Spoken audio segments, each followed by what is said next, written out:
തമിഴ്നാട്ടിലെ മേട്ടുപ്പാളയത്ത് നിന്ന് കുന്നൂരിലേക്കുള്ള യാത്രയിലാണ്.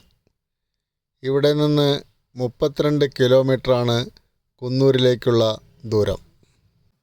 വഴിയോരങ്ങളിൽ മനോഹരമായ കവുങ്ങിൻ തോട്ടങ്ങൾ. പല സ്ഥലങ്ങളിലും ഇരുമ്പ് പാലങ്ങൾ നമ്മൾക്ക് കാണാം. പഴയ നിർമ്മിതിയാണ് അതെല്ലാം. ചെക്ക് പോസ്റ്റ് കഴിഞ്ഞാൽ പിന്നെ അങ്ങോട്ട് കയറ്റമാണ്. കയറ്റം തുടങ്ങുമ്പോഴും കവുങ്ങ് തോട്ടങ്ങൾ ധാരാളമായി നമുക്ക് കാണാം. ഇടയിലെല്ലാം ചെറിയ ചെറിയ ഇരുമ്പ് പാലങ്ങളുണ്ട്. അവയ്ക്കടിയിലൂടെയെല്ലാം ചെറിയ പുഴകൾ ഒഴുകുന്നുണ്ട്. നല്ല രസകരമായ കാഴ്ചയാണ് എങ്ങും. നല്ല വനപ്രദേശത്തു കൂടിയാണ് യാത്ര. വഴിയോരങ്ങളിലെല്ലാം ധാരാളം കുരങ്ങുകളെ കാണാം. പോകുന്ന വഴിയിൽ ഒരു ഇടത്താവളമുണ്ട്. ഇവിടെ വാഹനങ്ങൾ നിർത്തി ചായയും മറ്റും കഴിക്കുന്നവർ ധാരാളമുണ്ട്. അതെല്ലാം പിന്നിട്ട് യാത്ര തുടരുകയാണ്. ചെറിയ മഴത്തുള്ളികൾ പോലെ മഞ്ഞുകണങ്ങൾ വീണുകൊണ്ടിരിക്കുന്നുണ്ട്. പുറത്തെല്ലാം ചെറിയ രീതിയിൽ തണുപ്പ് അനുഭവപ്പെട്ടു തുടങ്ങി. നല്ല കാലാവസ്ഥ. ഒരുപാട് ഇരുമ്പ് പാലങ്ങളെ കാണാം. അവയെല്ലാം പിന്നിട്ട് യാത്ര തുടരുകയാണ്. കൊടും വനപ്രദേശമാണ് ചുറ്റുപാടും. ഒരുപാട് സസ്യജാലങ്ങൾ നിറഞ്ഞ കൊടുങ്കാട്. വളരെ രസകരമാണ് ഈ യാത്ര. മനോഹരമായ പ്രകൃതി ഭംഗി ആസ്വദിച്ചുകൊണ്ട് നമുക്ക് യാത്ര ചെയ്യാം. മലകളിൽ കോടമഞ്ഞ് വന്ന് നിറയുന്നത് ഒരു മനോഹരമായ കാഴ്ച. പോകുന്ന വഴിയിൽ പലയിടത്തും വ്യൂ പോയിൻ്റുകളുണ്ട്. അവിടെ നിന്നെല്ലാം വളരെ മനോഹരമായ താഴ്വാര കാഴ്ചകൾ നമ്മൾക്ക് കാണാൻ സാധിക്കും.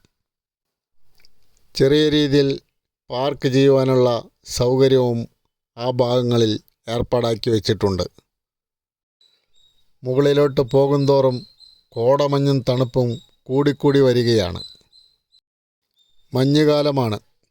ഡിസംബർ മാസം അവസാനം. അതുകൊണ്ട് തന്നെ ടൂറിസ്റ്റുകൾ അധികമൊന്നും ഇവിടെ കാണുന്നില്ല. വളരെ കുറച്ച് ടൂറിസ്റ്റുകളെ മാത്രമേ ഇപ്പോൾ കാണുന്നുള്ളൂ. റോട്ടിലെല്ലാം തിരക്ക് വളരെ കുറവാണ്. വഴിയോരത്ത് ടൂറിസ്റ്റുകൾ കാഴ്ചകൾ കണ്ട് ആസ്വദിക്കുകയാണ്. കോടമഞ്ഞ് കൂടിക്കൂടി വരികയാണ്. ഉച്ച സമയമാണ്. ഇപ്പോഴും മൂടിക്കെട്ടിയ അന്തരീക്ഷമാണ്. കുന്നൂരിലെ ബസ് സ്റ്റാൻഡ് പരിസരമാണ്. എങ്ങും കോടമഞ്ഞ് നിറഞ്ഞ മനോഹരമായ കാഴ്ചയാണ്. വാഹനങ്ങളെല്ലാം വളരെ പതുക്കെയാണ് പോകുന്നത്. വാഹനങ്ങളെല്ലാം ലൈറ്റിട്ടുകൊണ്ടാണ് പോകുന്നത്. രാത്രിയിലുള്ള യാത്ര പോലെയാണ് ഇപ്പോൾ ഇവിടെ. കുന്നൂർ ബസ് സ്റ്റാൻഡ് കെട്ടിടത്തിൽ സ്ഥിതി ചെയ്യുന്ന ഒരു ബേക്കറി ഉണ്ട്. ഊട്ടിയിലെ വളരെ പ്രസിദ്ധമായ ഊട്ടി ബർഫി ഇവിടെ നിന്ന് ലഭിക്കും. ബേക്കറിയിൽ നല്ല തിരക്കാണ്. ധാരാളം പേർ ഇവിടെ നിന്ന് ബർഫി വാങ്ങുന്നുണ്ട്. നല്ല കച്ചവടമുണ്ട് ഈ ബേക്കറിയിൽ. കോടമഞ്ഞ് നിറഞ്ഞ പാതയിലൂടെ വീണ്ടും യാത്ര തുടങ്ങി. കുന്നൂരിൽ താമസിക്കുന്ന സ്നേഹിതൻ സഞ്ജയുടെ വീട്ടിലേക്കാണ് യാത്ര. കുന്നൂർ നഗരത്തിൻ്റെ മുകൾ ഭാഗത്താണ് സഞ്ജയുടെ വീട്. കുന്നൂരിലെ തന്നെ വളരെ മനോഹരമായ സ്ഥലത്താണ് വീട് സ്ഥിതി ചെയ്യുന്നത്. കുന്നൂരിലെ പ്രമുഖർ താമസിക്കുന്ന പ്രധാന സ്ഥലമാണ് അവിടം. കോടമഞ്ഞ് നിറഞ്ഞ വഴിയിലൂടെയുള്ള യാത്ര വളരെ ദുഷ്കരമാണ്. എതിർദിശയിൽ നിന്ന് വരുന്ന വാഹനങ്ങൾ കണ്ടുപിടിക്കാൻ വളരെ പ്രയാസം. അത്രയ്ക്കും മൂടലുണ്ട് ഈ പ്രദേശങ്ങളിലെല്ലാം. കുന്നൂരിലെ തന്നെ വളരെ ഉയർന്ന പ്രദേശമാണ് ഇവിടം. ഉച്ച സമയമാണ്. വാഹനമോടിക്കാൻ ഡ്രൈവർ വളരെയധികം ബുദ്ധിമുട്ടുന്നുണ്ട്. കാഴ്ച മറയ്ക്കുന്ന മൂടൽമഞ്ഞുള്ളതുകൊണ്ടാണിത്. എതിർദിശയിൽ നിന്ന് വരുന്ന വാഹനങ്ങൾ അടുത്തെത്തുമ്പോൾ മാത്രമേ കാണുവാൻ സാധിക്കുന്നുള്ളൂ. താഴെ തേയിലത്തോട്ടങ്ങളാണ്. മൂടൽമഞ്ഞിൻ്റെ കാഠിന്യം മൂലം അതെല്ലാം കാണാൻ വളരെ പ്രയാസം.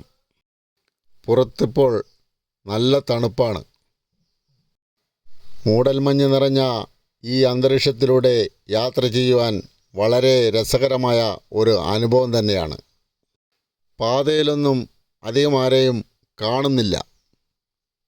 ഡിസംബറിലെ തണുപ്പാകാം അതിന് കാരണം. ധാരാളം പൈമരങ്ങളും വഴിയിൽ കാണാം. യാത്ര ലക്ഷ്യസ്ഥാനത്ത് എത്തിയിരിക്കുന്നു. ഇവിടെ നിന്നുള്ള കാഴ്ച വളരെ മനോഹരമാണ്.